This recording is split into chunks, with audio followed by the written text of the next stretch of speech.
आपको अगर ये आपको अगर बंगाल फुटबॉल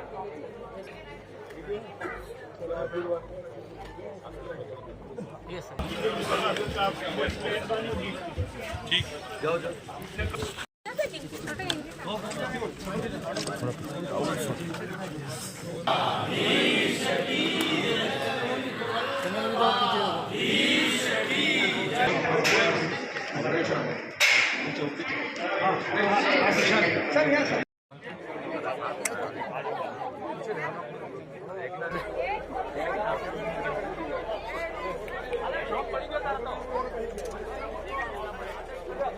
ये राहुल गांधी जी की आदत में आ गया है देश की जनता को अपमानित करना,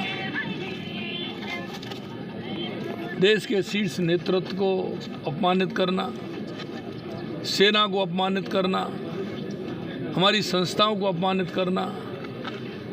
राहुल गांधी फ्रस्ट्रेशन में है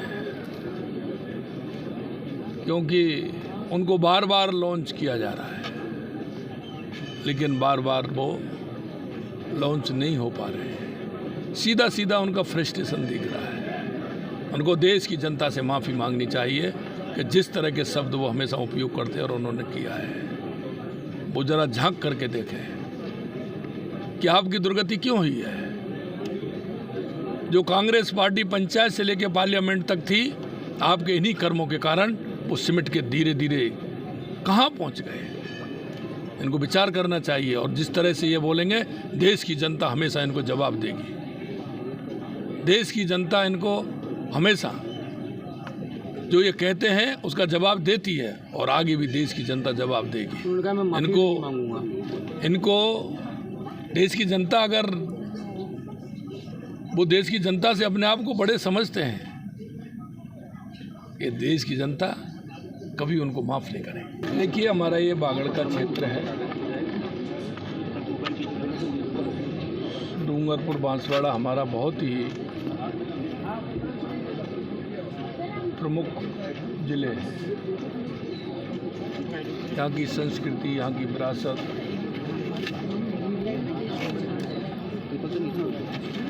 यहाँ के लोगों की पहचान, मैं लगातार आज मुझे तीसरा दिन मैं बांसवाड़ा ज़िले में भी ग्राम चौपाल में गया और डूंगरपुर ज़िले में भी कल से मैं ग्राम चौपाल में हूँ। हम चाहते हैं कि यहाँ का किसान, यहाँ का मजदूर, यहाँ की महिला, यहाँ की युवा आर्थिक रूप से संपन्न। देश के यशस्वी प्रधानमंत्री नरेंद्र मोदी जी कहते हैं कि देश के अंदर 4 जातियाँ हैं, किसान, मजदूर, युवा, महिला। अगर इनका उत्थान होगा तो हमारे प्रदेश का, हमारे देश का उत्थान होगा। उनका कैसे सशक्तिकरण हो सकता है, आर्थिक स्वावलंबी वो कैसे बन सकता है, किसान खुशहाल कैसे रह सकता है, युवा अपने पैरों पर खड़ा कैसे हो सकता है, हमारी माता बहनें कैसे आत्मनिर्भर बन सकती है, इसे लेकर के हमारी लगातार डबल इंजन की सरकार काम कर रही है। माननीय प्रधानमंत्री जी के नेतृत्व में 2014 के बाद देश के अंदर जिस तरह से गरीब कल्याण की योजना हो, विकास की योजना हो, लगातार चल रही है। हम चाहते हैं कि उन योजनाओं का फ़ायदा आम ग्रामीण को, गरीब को, मजदूर को, किसान को, महिला को, युवा को उसका फ़ायदा मिले। और इसलिए हमारी सरकार ने निर्णय लिया है कि हमारे सभी मंत्रीगण, सभी विधायक, सभी सांसद, सभी जनप्रतिनिधि, सभी हमारे पार्टी के कार्यकर्ता गांव-गांव जाकर के गांव की क्या मूलभूत समस्या उन पर फोकस करेंगे, वहाँ के लोगों का जीवन स्तर कैसे सुधर सकता है इस पर विचार करेंगे। किसान आधुनिक खेती करके, ऑर्गेनाइज खेती करके कैसे वो संपन्न हो सकते हैं, माताएं बहनें राजीविका के माध्यम से लखपति दीदी कैसे बन सकती हैं? युवा पढ़ कर के सरकारी नौकरी भी ले, प्राइवेट क्षेत्र में भी उसको रोजगार मिले और वो अपने पैरों पर स्वयं के रोजगार से कैसे खड़ा हो सकता है, इस पर हमारा फोकस है और लगातार हमारी सरकार उसके लिए काम कर रही है। आज मैं इस दम्बोला गांव में आया हुआ हूँ। मैंने युवाओं को भी सुना है, माता बहनों को भी सुना है, यहाँ के किसानों से भी रूबरू हुआ हूँ। हम चाहते हैं कि ये क्षेत्र हमारा बहुत ही अच्छा क्षेत्र है।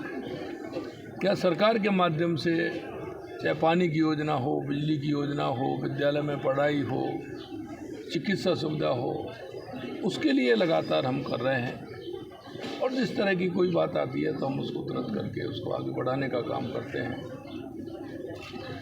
हमारा कहना है कि हम देश के यशस्वी प्रधानमंत्री नरेंद्र मोदी जी के नेतृत्व में हमारा राजस्थान हर दृष्टि से आगे बढ़े।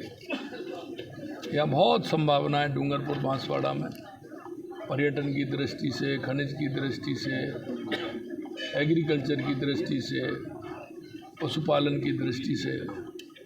हम चाहते हैं कि हमारा ये क्षेत्र आगे बढ़े, युवाओं को एक दिशा मिले और हमारा युवा आगे बढ़ते हुए हमारे राज्य को और हमारे देश को सशक्त करे। इसके लिए लगातार हम